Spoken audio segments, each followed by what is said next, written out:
Let's talk about naps. I love naps. I come from a long history of nappers. What are the data on naps?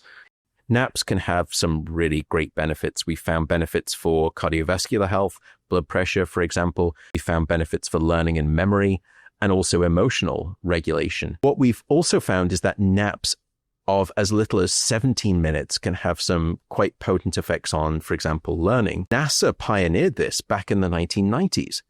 And during the missions, they were experimenting with naps for their astronauts.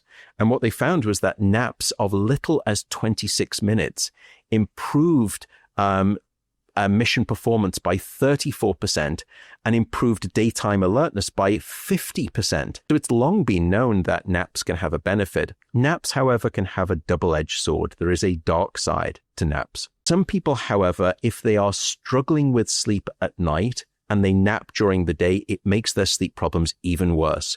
So for people with insomnia, we typically advise against napping.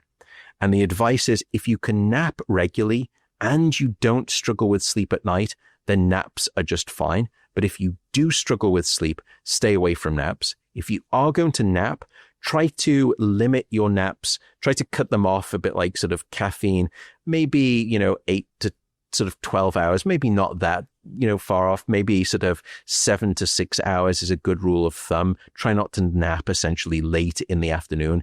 And if you do take a nap and you want to maintain you don't want to have that grogginess hangover that can happen after a full night of sleep for the first hour, try to limit it to about 20, 25 minutes. And that way you don't go down into the very deepest stages of sleep, which if I wrench you out of with an alarm, you almost feel worse. No one should feel guilty about getting the sleep that they need. And I think that's been one of the big problems in society.